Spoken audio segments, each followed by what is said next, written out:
dog owner, so I have a puppy. Her name is Ruby, and I started making homemade dog treats. I realized how much money I was spending on dog treats all the time, and then I started thinking, I have all these wonderful leftovers all the time, and I don't like feeding the dog leftovers after dinner. So why not turn these leftovers into some really interesting dog treats? And I'm gonna show you a really, really easy recipe to keep your furry friends happy.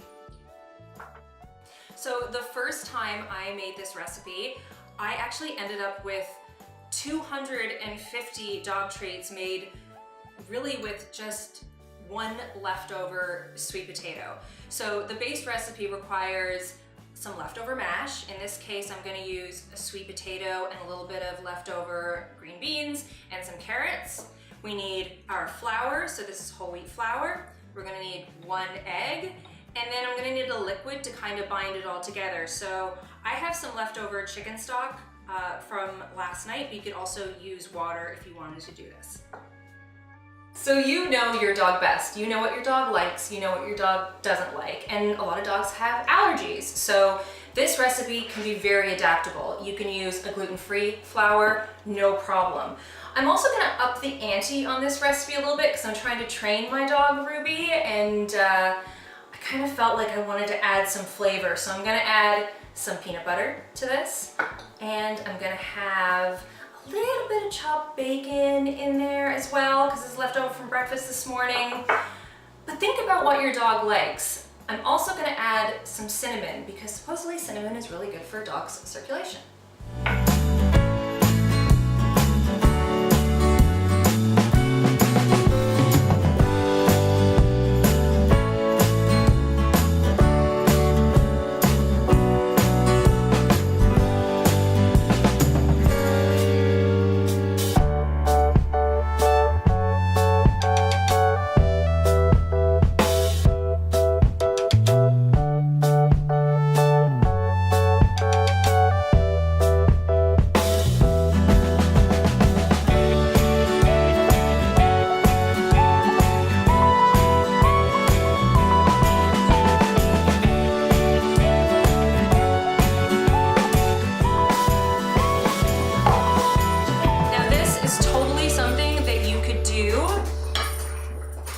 If you have a stand mixer with a paddle attachment, just like any other dough.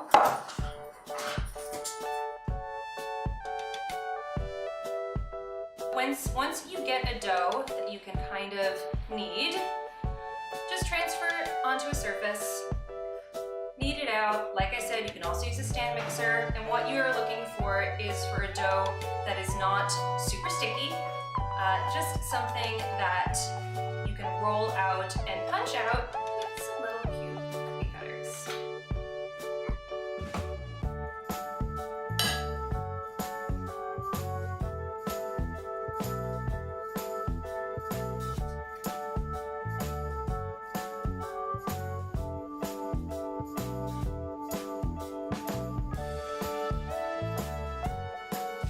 So I preheated my oven to 350. These treats, depending on the size, can be in the oven for 20 to 25 minutes. The dough can be frozen. This is a lot of dough. Like I said, you can get up to like 300 treats with this dough, and it can be frozen, and the treats can be frozen for up to 6 months. So I'm only gonna roll out half of it, and I'm gonna store the other half in the freezer for later.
I think they do.